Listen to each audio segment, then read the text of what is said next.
here we see Matthew is busy dropping the front end on the ground. So you want a hand with that? There we are. Aaron completed the drop. So this is my 1957 Chevy. I've owned it since the fall of 2012. I found it out while I was still in Alaska. It was on Craigslist. It was pretty much a barn find. It's been sitting out there in a container for, is that a Honda? No, I'm just kidding. So I found it out and it was out in the container there for about 15 years or so. And it sat in the field before that for years. And the cylinder head was removed from the 6-cylinder and then odometer reads like 85,000 miles. And it's probably just about right. It looks like the car was kind of wrecked and the engine blew up and that was pretty much all it rode. Where's that new riding lawnmower for us to blow up?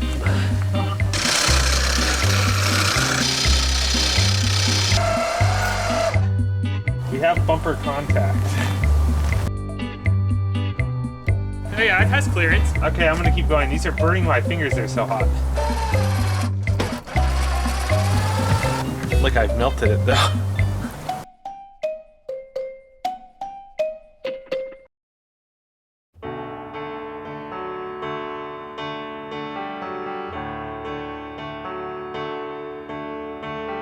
So I got a 6-liter LQ4, a 4L80E automatic from a van, 3500, and a Megasin 122 supercharger that I'm going to slap on top of that 6-liter. And this thing is going to be the Patina Mobile.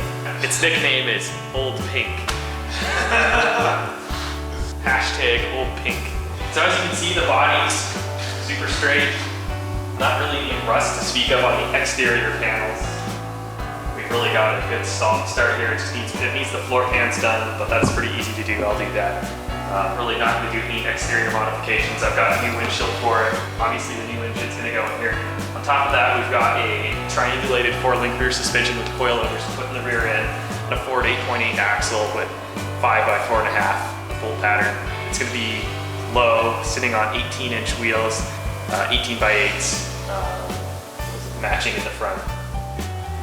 Got lowering control arms as well as drop spindles with QA1 coilovers for the front and a large sway bar. So it should handle pretty good.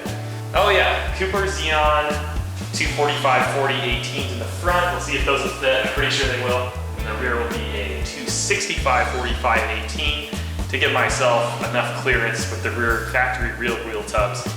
We've got Wilwood brakes for the front, Wilwood master cylinder. They'll be good brakes because I want the car to handle and stop and do everything it should very nicely, even though the body's a piece of shit. That's not good though. It's not. But the project at hand today is we're going to pull out the old original 235 and Power Glide and get the body lifted up on the 2-post lift and work on the chassis and do all of our suspension work and then paint the chassis and then we'll drop the body back down onto it.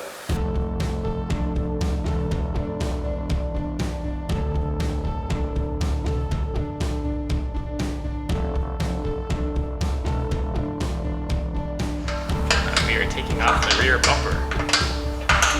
Got all the body mount bolts unbolted. We only broke off one bolt, which is pretty good. They were actually in really good shape. I've never seen any this clean before. I mean, most of them look like this. That one broke 4 bolts. Pretty good in my book.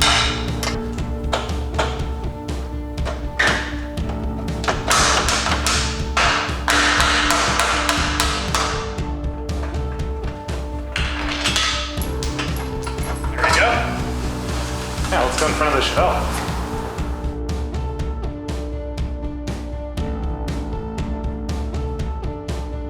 Body is ready for liftoff.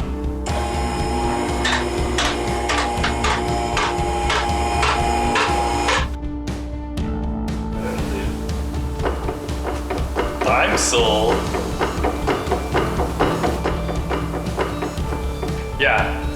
Like Aaron said, not a GT55, but it is a one-piece frame. Not that that makes a huge difference, but it looks better at least. Let's call it a night for that, huh? Come back in the morning, start working on the chassis.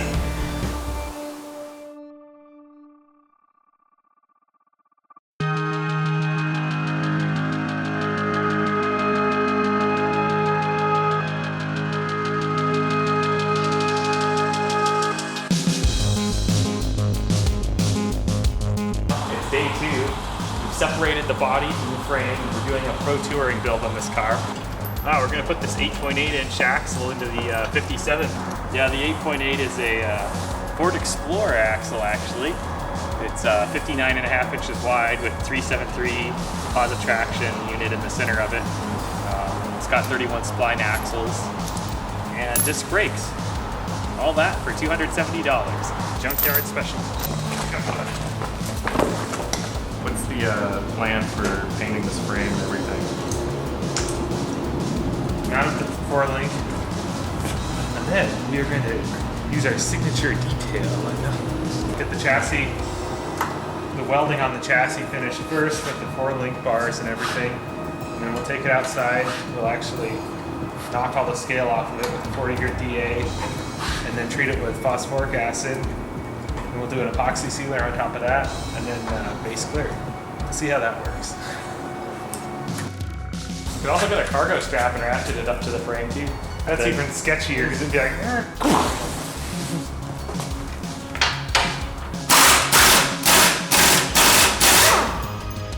Don't do this one at home, kids.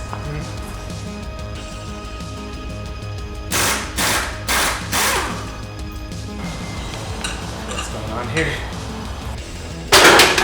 There we go.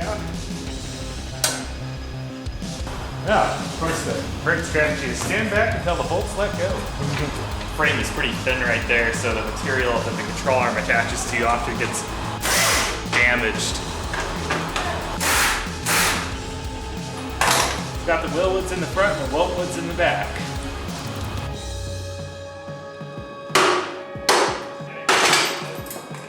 So this is a body mount bolt that was going up through the frame into the body. It's amazing. I've actually never seen one of these old Tri-5s have a somewhat clean body mount bolt that still has the zinc plating partially on it.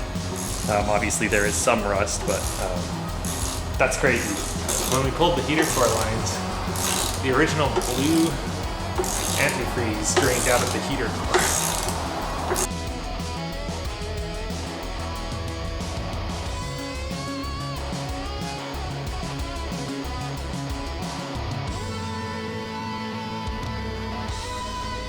This is where your bottom bars go. Then you've got on the instruction sheet here, you have a diagram that shows where the side triangulated bars will mount. So those go behind the body mount and about here. Then on top of that, we'll have a shock cross member and sway bar cross member as well for this 4-link, which should make it this car should handle really well with a front and rear sway bar and 4-link system like this. So what I'm doing right now is I'm getting this cross member all ready to mount into the frame here. Just prepped up the metal so that it's pretty clean. It comes with instructions that tell you that it mounts about 1 inch back from this body mount and then about 5 inches down from the top of the frame. And that's how you figure out the location of this cross member. And believe it or not, it actually installs with this loop here going down. So I assume your drive shaft goes above it. They give you the 4-link cross member is actually measured at 35 inches wide, exactly. The frame rail on this car, on the one-piece frame car, is like 34 1/4 wide right here. So all I did is I just cut off about 1/4 inch roughly on each side of this. And that worked out to just about the right dimension to fit in here. So we're 1 inch back. Pretty confident that I can just mount this thing in here, just weld it in, and it'll be just about in the right spot from these instructions. So now we got cross member tacked in here. Weld it up.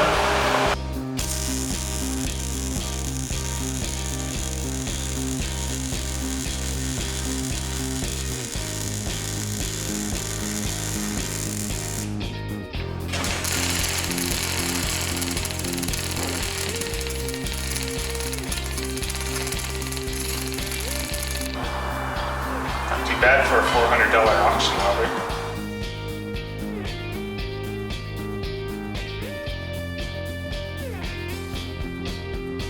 So, just for reference, this black mark here with this line in it, what we did is when we had the factory axle in this, we used this redneck plumb bob and laid it on the frame where it was centered in the axle. and then spray painted it. So we just line up this again, the center of the new axle, and it's a pretty easy way to make an alignment mark. And then to set the ride height of this, we looked at the ride tech instructions and kind of copied that, which their 4-bar setup is at 4.5 inches, so we set this at 5, and then just measuring side to side between the frame rail and the caliper bracket, which is true on both sides, is 5 and 5/8 inches, or 5 and 7/8 inches. So we are all set up. Now all we have to do is set the pinion angle, and then we're ready to weld in our bar mounts now. So for this whole chassis setup, we don't have an engine and transmission in this yet, so we are going to set the pinion angle at 4 degrees, and we'll just match that with the engine angle when we install that and do the transmission crossmember. There is a little bit of adjustability in the bottom bars on this, so we can probably move it plus or minus 5 degrees if needed, but just as a baseline setup, we're going to set it at 4 degrees. So this is a triangulated 4-link. It's actually made by the cheap company Helix. I got it on eBay about 3 years ago. It's after I bought this car, and I was like, oh, I'm gonna put a 4-link in it, and it's sat around ever since then. Honestly, it's not the best kit I've ever seen, but it is triangulated and it's a 4-link. The steel's all there and the brackets and stuff work, so if you've got the chassis out of your car like this, it makes it really easy to install.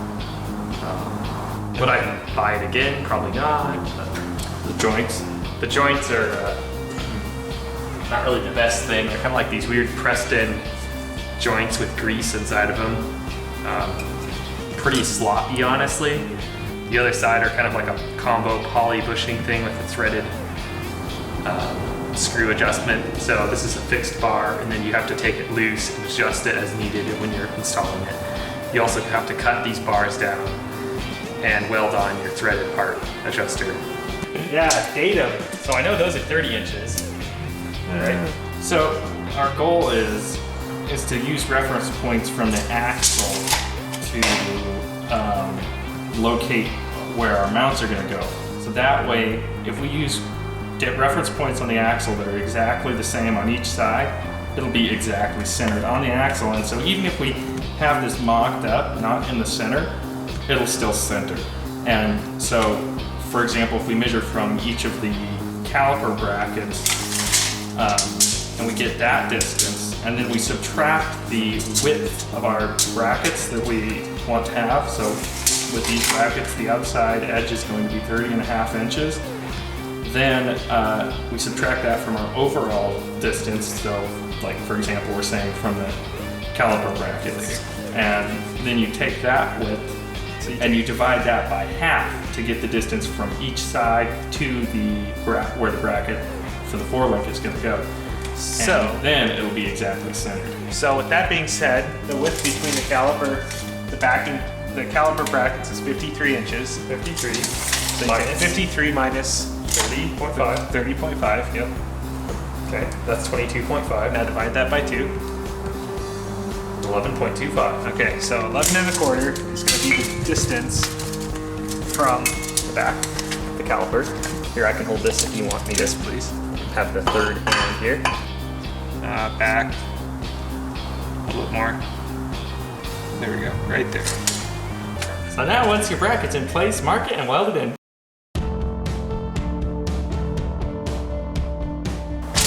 Is that just in the right spot? Are you kidding me? So I just like lifted it up and it was just like, oh yeah, here we go.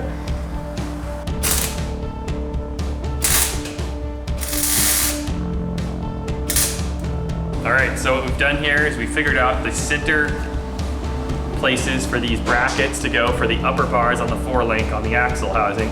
We basically did the same math as what we did down below with Levi's help. The instructions call for 14.875 inch width from the inside of these brackets on the housing. So what you do is you take the 53, you subtract the 14.875, you divide that by 2. Then you measure that distance outwards, which is 19.06. You put that here, which obviously with this 8-inch or 8.8 inch, the center section is situated about 1.5 inches over, I believe. I think that's right. And which causes an interference here. So what I'm gonna do is grind out this bracket so that it'll fit over this, and we'll go ahead and grind down this area a little bit too on the housing and mount the bracket right to the center section. The other side has plenty of clearance on the tube, so it'll be mounted to the tube. And also this axle, we'll probably go ahead and weld all the way around these axle tubes as well to make it stronger. And that's about all for now. So we've got all the brackets welded onto the axle now, as well as the frame, including the lower and upper bars.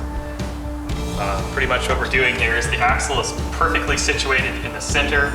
It's got the pinion angle set, everything's set up right with the jack stands and jack bolt in the axle. So you take this bar here, and it's a little too long. You can tell because there's end pieces that go on here that weld on. So what Aaron's done is he's just measuring center to center on these holes and going back to the bar and figuring out what the length of the bar needs to be, cutting off the appropriate amount off the bar for the upper bars. Make them all fit in here perfectly with the axle sitting in the right place. And you also center your threads on the adjustment on the end of this so that it sits in the right spot. So there's 2 inches adjustment, so you want an inch of exposed threads.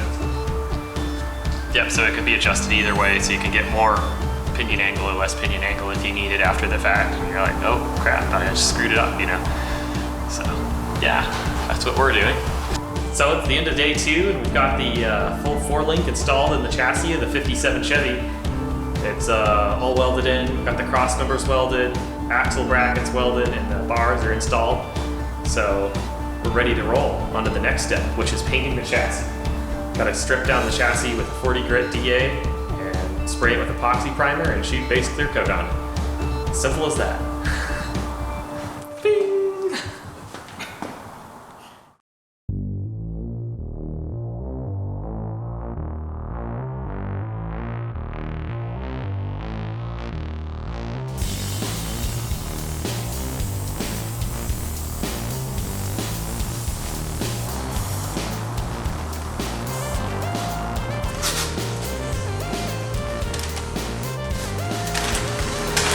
Got my shoe covers on, so when all the paint rains down, it doesn't hit my shoes. It already did one. So underneath up here, I just got done scraping the entire bottom of the car with a scraper to get most of the undercoating off.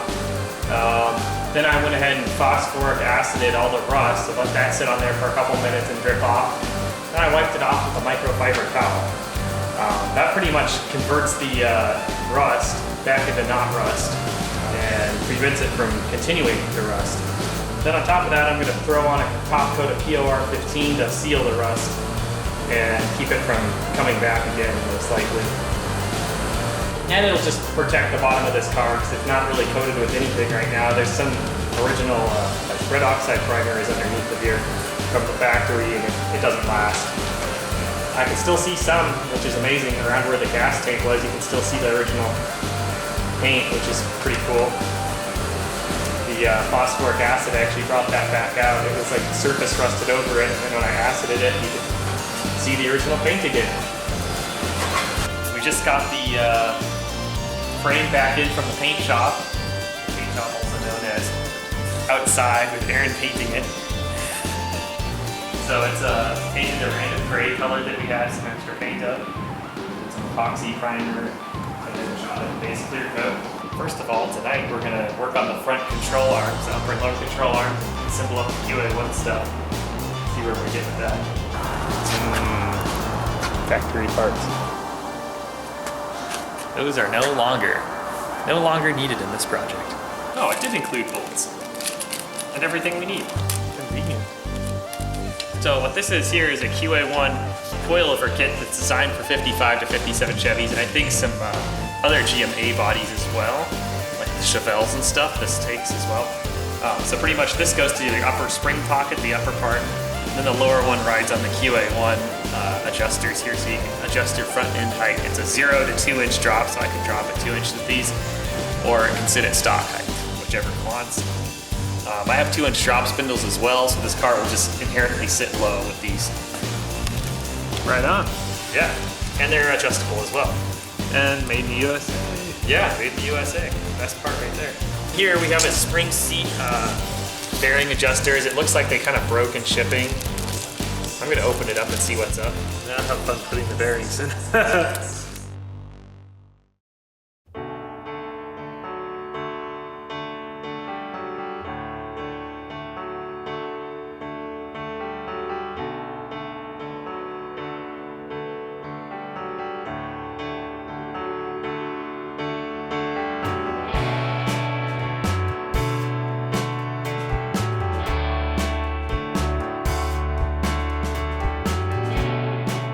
Alright, so it's the end of the day 3, and we've got the chassis of the 57 is all assembled as far as suspension goes. We've got the upper and lower control arms on with the QI1 coilover shocks, the drop spindles from Heights. We've got the Helix coilovers on the back. Obviously we painted the chassis today, and I went to town and scraped off all the undercoating underneath the car and phosphoric acided it, then POR 15'd over that. And it's a really clean underbody on this 57. It's amazing. The inner rockers are really well intact, and everything's just really solid. Besides the front floor pans, those are soft as usual, and the rear floor pans have some little rust spots in them as well. So I'll probably cut that out at a later date and replace those once this is sitting back down on the chassis and I have time to play with that. This is a trench for time build.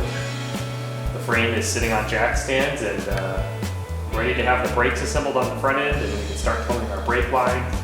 Tomorrow I'm going to get new hardware for the rear brakes, new rotors, and hoses, as the rear rotors are really rusted right now from it sitting outside of the junkyard.